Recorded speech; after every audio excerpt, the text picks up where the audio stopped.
ஒரு புது விஷயமா இருந்தாலும் ஆனா கதையில எந்த புதுசும் கிடையாது. ரொம்ப ஒரு சைரன் வச்சிருக்காங்க. சைரன் வச்சு பதிலா சானா கத்தின்னு வச்சிருக்கலாம். ஆக்சுவலா அந்த அளவுக்கு அரகறாங்க போட்டு நம்மளால முட்டாள் நினைச்சு படம் எடுத்துட்டு இருக்காங்க இவங்க. இன்னமும் அந்த அளவுக்கு ரொம்ப கேவலமான ஒரு படம். ஆனா ஒரு தசாவதா மாதிரி 10 கேரக்டர் கொடுத்தா கூட கதை நல்லா இருக்கணும்ல பாக்குறதுக்கு. கதை கேவலமா இருக்குல்ல. பார்த்து ஒரு 2 நாள் கழிச்சு இந்த படம் ஓடுச்சுன்னா அப்புறம் சொல்லுங்க பாப்போம். ஒரு ஜெனரல் ஆடியன்ஸ் வரட்டும், அதுக்கப்புறம் பாருங்க. ரொம்ப கேவலமா இருக்கு படம். இந்த படம் பாக்குறதுக்கு நல்ல விஷயம்னு சொல்லிக்கிறதுக்கு ஒண்ணுமே இல்ல ப்ரோ. ஏன்னா திருப்பி படத்தை இப்படிதான் இருக்கணும் அப்படிதான் இருக்கணும் எதிர்பார்த்து வரல. வேற ஏதாவது ஒரு நல்லா இருக்கணும்னு நினைச்சிட்டு வரோம் நம்ம. இவங்க என்ன பண்ணிட்டாங்கன்னா அதர பழசான ஒரு 1990கள் காலத்துல வர அதே ரிவைன் சப்ஜெக்ட் கொண்டு வந்து போட்டிருக்காங்க. ஒரே ஒரு சேஞ்ச் என்ன அப்படின்னு பாத்தீங்கன்னாக்கா, முன்னாடி கொலைகள்லாம் நடக்கும், அதுக்கப்புறம் அதுக்கான பிளாஷ்பேக்கை கொண்டு வந்து காமிக்கிறாங்க. இது யூஸ்வலா நடக்கிறது தான். பட் இவங்க எதுக்காக நடக்குதுன்றதே நமக்கு மிஸ்ட்ரியா கொண்டு போய் வச்சுட்டு செகண்ட் ஹாஃப் மேல ரிவீல் பண்றது ஒரு புது விஷயமா இருந்தாலும் ஆனா கதையில எந்த புதுசும் கிடையாது. ரொம்ப ஒரு ஓல்டு சப்ஜெக்ட் தான் இது. ஆக்சுவலா ஒரு ஃபேமிலி எது சைரனா அதான் சொல்றேன்ல. இதுக்கு சைரன்ன்றது எதுக்காக வச்சாங்கன்னா, போலீஸும் ஹாஸ்பிட்டலும் இதுல நிறைய இன்வால்வ் ஆயிருக்கு அப்படின்றதால. இவர் ஜெயம் ரவி ஒரு ஆம்புலன்ஸ் டிரைவர், அதனால அவர் வண்டியில சைரன் இருக்கும். போலீஸ் நிறைய இன்வால்வ் ஆகிறதால அதுல ஒரு சைரன் இருக்கும். அதனால சைரன் வச்சிருக்காங்க. சைரன் வச்சு பதிலா சானா கத்தின்னு வச்சிருக்கலாம். ஆக்சுவலா அந்த அளவுக்கு அரகறாங்க போட்டு. சொல்லிக்கிறதுக்கு வேற எதுவும் பெருசா இல்ல. படத்துல ஆறுதலான விஷயம்னா யோகி பாபு சொல்லலாம், மியூசிக் கொஞ்சம் சொல்லலாம். பெருசா சொல்லிக்கிறதுக்கு எல்லாம் ஒண்ணும் இல்லைங்கய்யா. ரொம்ப தலைவலி தான் படம். ஆனஸ்டா சொல்லணும்னு வச்சுக்கோங்களேன், ரொம்ப மொக்கதான் படம். எந்த ஒரு புது விஷயமும் இல்ல படத்துல. எவ்வளவு பெரிய லாஜிக் மிஸ்டேக் தெரியுமா? ஹீரோ தான் அதாவது ஜெயம் ரவி கொல்ல போறாருன்றது கீர்த்தி சுரேஷுக்கு தெரிஞ்சு சொல்றாங்க, நீ எப்படி கொல்றன்னு நான் பாக்குறேன்டா அப்படின்னு சொல்லிட்டு கடைசியில வில்லனை கொல்ல போறாரு. வில்லன் யாருன்னு உங்களுக்கு தெரிஞ்சு போச்சு. போயிட்டு வில்லனை கொலை பண்றாங்க. ஹீரோ இருக்கானா இல்லையா நம்ம வீட்டுல தேடாம எங்கெங்கயோ போய் சுத்திட்டு இருக்காங்க. அந்த அளவுக்கு ஒரு நம்மளால முட்டாள் நினைச்சு படம் எடுத்துட்டு இருக்காங்க இவங்க. இன்னமும் அந்த அளவுக்கு ரொம்ப கேவலமான ஒரு படம். ஆனஸ்டா சொல்லணும்னாக்கா ஒரு 110 120 ரூபாய் கொடுத்து தியேட்டருக்கு பாக்குறீங்கன்னா யோசிச்சுட்டு பாருங்க தயவு செஞ்சு. அவ்வளவு கேவலமான ஒரு படம்.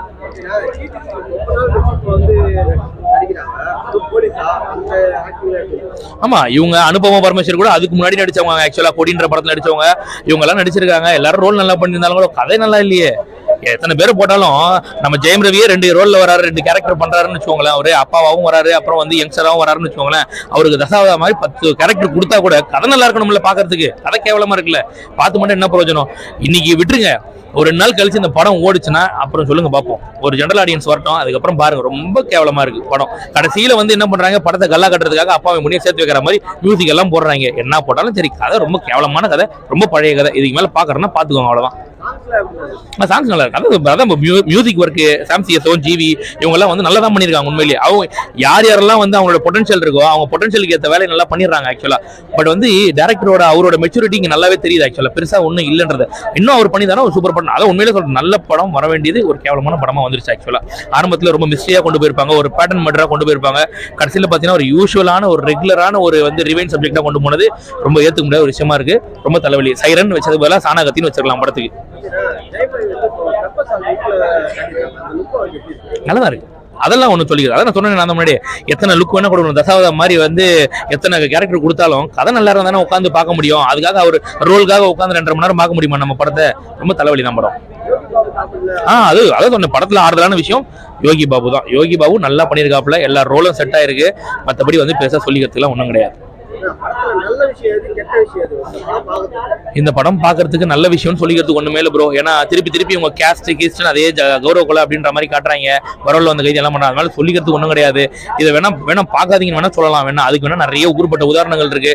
படத்துல அவ்வளோ லாஜிக் மிஸ்டேக்ஸ் இருக்கு. அந்த மாதிரி ஊர்பட்ட தவறுகள் பண்ணிருக்காங்க அப்படின்னா சொல்லலாம். மற்றபடி பாருன்னு சொல்றதுக்கு எதுவுமே கிடையாது. படத்துல யோகி பாபு காமெடி ரசிக்கப்படியா இருக்காங்க. ஃபர்ஸ்ட் ஆஃப் நம்ம உட்காரத்துக்கு காரணமா இருக்காரு அவர். அவ்வளவுதான், வேற ஒண்ணும் இல்ல. தலைவலிங்க. அவரு காமெடி அப்படியே ஓரம் கட்டிட்டாங்க. ஓரம் கட்டிட்டு அதுக்கப்புறம் நாங்க சீரியஸா படம் எடுக்கிறோம் அப்படின்னு சொல்லிட்டு நம்மள ரொம்ப தூங்க வைக்கிறாங்க. அவ்வளவுதான். ஐயோ, ரொம்ப தலைவலி எடுக்க. போய் பார்த்துட்டு சொல்லுங்க. நீங்க விடுங்க, அடுத்தடுத்து வரவங்களை கேளுங்க. Day 2 Day 3 எல்லாம் ரிவ்யூ போடுங்க. அப்ப தெரியும் உங்களுக்கு. ரொம்ப தலைவலி பண்ணிட்டாங்க. கடைசியா கல்லா கட்டுறதுக்காக அப்பா பொண்ணு சென்டிமெண்ட் ஒண்ணு போட்டாங்க.